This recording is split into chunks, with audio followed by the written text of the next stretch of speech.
Welcome to part 4 of this working with exponents. This is now putting all of those rules together. So we've got this semi-complicated expression here. And the first thing that we want to do is we want to simplify everything. Let's get rid of our parentheses. Let's get all of our variables on the right side of on our numerator and denominator. Let's simplify it first, and then we can start playing around with what it's going to look like in the end. So I want to get rid of my parentheses first. So we're going to use the rule of parentheses, and we're just going to multiply through each of our exponents. So we're going to rewrite this top term as x to the 9th, y to the 6th, z cubed, times x squared, y to the minus 1.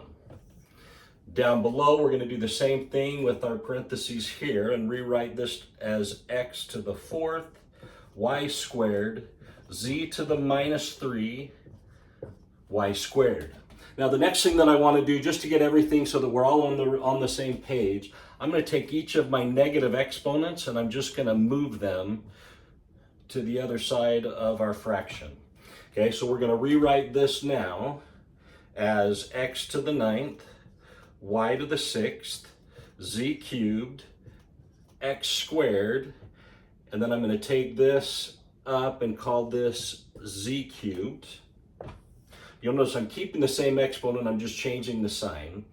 Down below, I'm going to rewrite this now as x to the 4th, y squared. I've already moved this.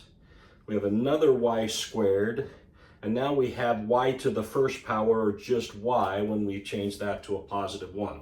Okay, now let's go ahead and just combine like terms here. So I've got x to the 9th here and x squared here. Now since we're multiplying, we're going to add our exponents. So that's going to give us on top, we have x to the 11th power. We just have the y to the 6th. And we have z cubed twice, so we have z to the 6th.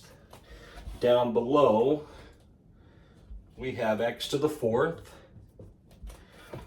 We have y squared times y squared times y. So we're going to add each of these exponents. So 2 plus 2 plus 1 gives us y to the 5th. Now we can go ahead and take a look. Now we're just dividing. So we're going to rewrite our top, our x's, as x to the 11 minus 4 times y to the 6 minus 5, z to the 6th. Okay? Or in other words, we have x to the 7th, y to the 1st, times z to the 6th. So that's our final answer. Looks much cleaner, much easier to work with than our original equation. But again, this is just playing around with those exponents, simplifying things down, looking at what it's actually saying when we have negative exponents, when we're multiplying, when we've got the exponents in our parentheses, and just simplifying it down so that it's easier to work with. If these videos are helpful to you, please like and subscribe. And as always, send this on to people that it may benefit. Thanks for watching.